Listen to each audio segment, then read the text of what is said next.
How are you doing today? Today we're going to be customizing a Suzuki Boulevard motorcycle seat. We already removed the cover here. We're about to get started on it. This guy is going crazy. He's doing purple alligator. I'm Eddie Barrett. This is Atomic Autoworks. Let's get making a seat.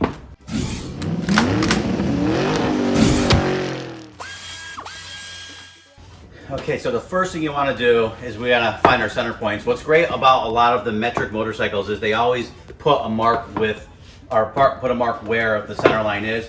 Some of the new American bikes are doing it as well now, so it gives us a little cheat sheet. So we just kind of pop those center lines in, and we can start making our pattern. We're gonna reuse, or try to reuse the factory cover. We always want to make sure that it's symmetrical first, and someone already got in here. You can see they went a little crazy with some batting. I don't know what that was about, but so most likely we're not going to be using this pattern. If I see something like this, we know it's not going to work.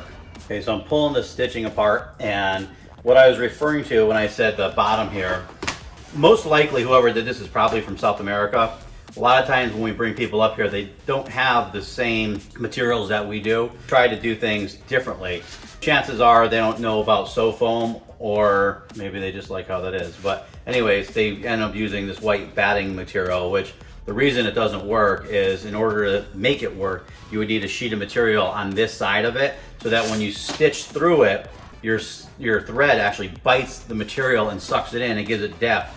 By doing it this way, you just stitch through the batting and you have no puff here at all.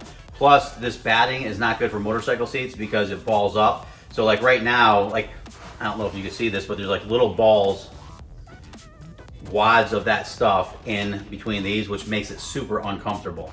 So we're gonna cut this out now and see if the seat's symmetrical, if they reused the factory pattern. If they did, that's great. That'll help us out a little bit, speed things up.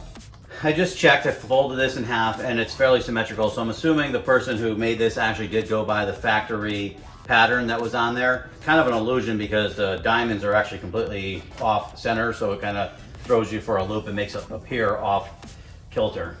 Now we're gonna do, instead of doing this back piece in 3 pieces, we're actually gonna do this in 1 piece. And you can see we end up wasting a lot of material if you try to get the actual pattern to run straight through the middle of the seat, and that's kind of what we're doing. I'm kind of worried because we just found out that this material has been discontinued, the whole pattern line, which really sucks because 2 of our suppliers that had it don't have it, and I'm hoping they didn't go out of business because this was the nicest looking imitation product that they had out there right now. I'm gonna go through and pattern this out, and then we'll get ready to stitch everything up. You can see here, this is a big waste of material, big hole. But at least the pattern's going in the right direction, and we'll save this for scraps or inserts or something like that. Okay, so we have all the pieces. We have the wrap one. We did this in a 1 piece instead of doing it in the 3 pieces, so this is gonna wrap all the way around. We have our bottom, and then we have our back, we're sewing together.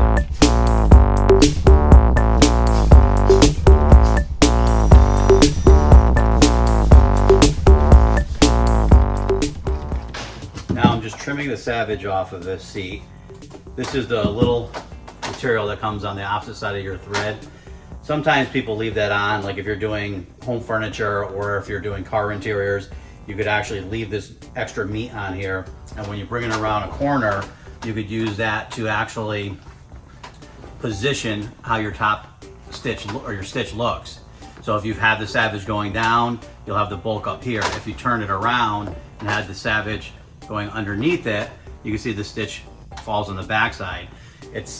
Is a big deal. If you look at like cars like the Mercedes-Benz, they actually utilize that savage to take a single butt seam stitch without a top stitch, and by pushing that savage in a certain direction, give you this really nice edge around it. And it looks professional, it looks clean, and it's a simple butt seam. So the savage is critical for certain things. I'm just gonna trim it off because on motorcycle seats, I don't like that little bump there. I like our seats to roll around nice and tight.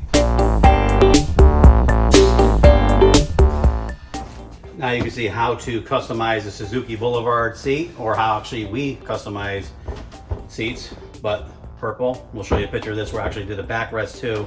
We'll show you that in a second. Okay, we're gonna go put this together and clean it up and see what it looks